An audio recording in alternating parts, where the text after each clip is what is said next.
మీకు ఎప్పుడైనా ఇప్పుడు జరుగుతున్నది ఇదివరకు కూడా అలాగే జరిగింది అని అనిపించిందా? ప్రజెంట్లో జరుగుతున్న వరుస సంఘటనలు పాస్ట్లో కూడా అలాగే జరిగాయి అనిపించిందా? అయితే మీకు డెజావు అనుభవం కలిగినట్లే. అసలేంటి డెజావు అంటే? డెజావు ఉన్నవారికి ఏమవుతుంది? దీనిపై సైంటిస్టులు ఏం చెబుతున్నారో తెలుసుకుందాం. డెజావు అనేది ఫ్రెంచ్ పదం. దీని అర్థం ఆల్రెడీ చూసింది అని. ఇదో రకమైన అనుభవం.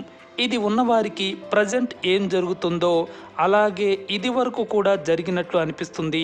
వారికి గతానికి సంబంధించిన విషయాలు కొన్ని గుర్తొస్తూ ఉంటాయి. వన్ బై వన్ ఏం జరిగిందో గుర్తు చేసుకోగలుగుతారు. ఇప్పుడు వారికి ఎలా జరిగిందో ఒకప్పుడు కూడా అలాగే జరిగింది అని వారు చెబుతారు. కానీ గతంలో ఎప్పుడు జరిగిందో ఖచ్చితంగా చెప్పలేరు.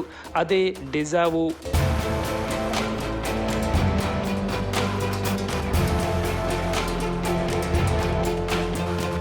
ఉదాహరణకు ఓ స్టూడెంట్ పరీక్ష రాస్తూ ఉంటాడు. అంతలో అతని పక్క నుంచి టీచర్ వెళ్తారు. సరిగ్గా అప్పుడే అతని పెన్ను రాయడం మానేస్తుంది. ఇక్కడ 3 సంఘటనలు వన్ బై వన్ జరిగాయి. వెంటనే ఆ విద్యార్థికి ఇది వరకు కూడా ఇలాగే జరిగిందే అని అనిపిస్తుంది. అప్పుడు కూడా పరీక్ష రాస్తుండగా టీచర్ వెళ్ళారు, అప్పుడే పెన్ను ఆగిపోయింది అని అనిపిస్తుంది. దాంతో ఆ విద్యార్థి కాసేపు కన్ఫ్యూజన్లో ఉంటాడు. ఒకే రకమైన ఘటనలు 2 సార్లు ఒకే విధంగా ఎందుకు జరిగాయి అని ఆలోచిస్తాడు. కానీ గతంలో ఎప్పుడు జరిగిందో తేదీ, సంవత్సరం వంటివి గుర్తురావు. అతనికి కలిగిన అనుభవమే డెజావు.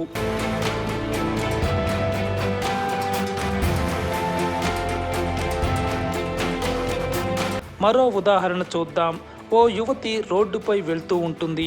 ఇంతలో ట్రాఫిక్ జామ్ అవుతుంది. సరిగ్గా అప్పుడే ఆమెకు ఫోన్ కాల్ వస్తుంది. వెంటనే ఇది వరకు కూడా అలాగే జరిగినట్లు ఆమెకు అనిపిస్తుంది. దాని గురించి ఆలోచిస్తూనే ఆమె కాల్ రిసీవ్ చేసుకొని మాట్లాడుతుంది.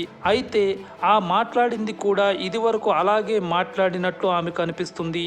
ఆమెకు కలిగిన ఎక్స్పీరియన్సే డెజావు.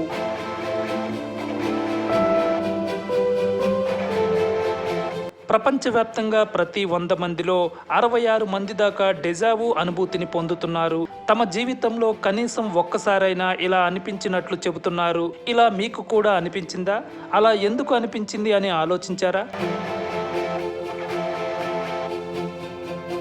డెజావు అనే పదాన్ని మొదటిసారిగా 1876లో ఎమిలీ బొయిరాక్ వాడారు.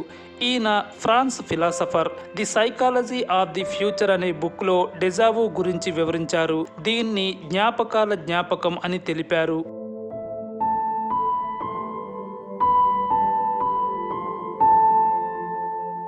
డెజావులో ఉన్న పెద్ద సమస్య ఏంటంటే ఒకే రకమైన ఘటనలు గతంలో అసలు జరిగాయా లేదా అన్నది ఖచ్చితంగా తేలదు.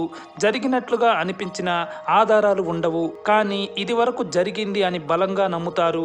వారికి బ్రెయిన్ అలా గుర్తు చేస్తుంది. ఇదే సైంటిస్టులకు సమస్య అయింది. ఇలా ఎందుకు జరుగుతుంది, కారణం ఏంటి అనేది మిస్టరీగా మారింది.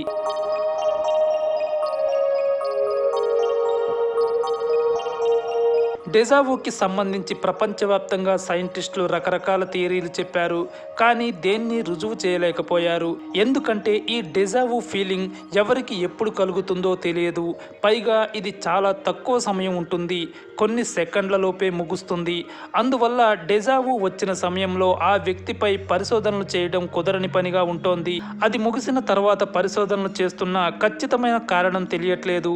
కొన్ని పరిశోధనల ప్రకారం గతంలో వేర్వేరు సందర్భాల్లో జరిగిన ఘటనల్ని కలిపేసి అవన్నీ ఒకే సందర్భంలో జరిగినట్లుగా బ్రెయిన్ ఇప్పుడు గుర్తు చేస్తుందని, అందుకే గతంలో ఆ సందర్భం ఎప్పుడు జరిగిందో చెప్పలేకపోతున్నారని తెలుస్తోంది. కలల్లో వచ్చే సంఘటనలను బ్రెయిన్ గుర్తుంచుకొని వాటిని డెజావుగా మార్చుతుందని కొన్ని పరిశోధనల్లో అంచనా వేశారు.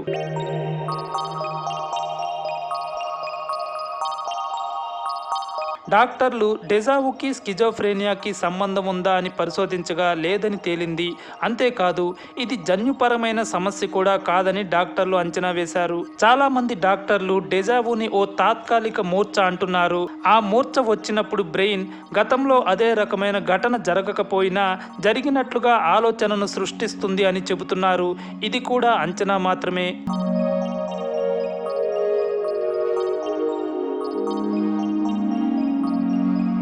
మొత్తంగా డెజావుకి ఖచ్చితమైన కారణం తెలియలేదు. పరిశోధనలు జరుగుతూనే ఉన్నాయి.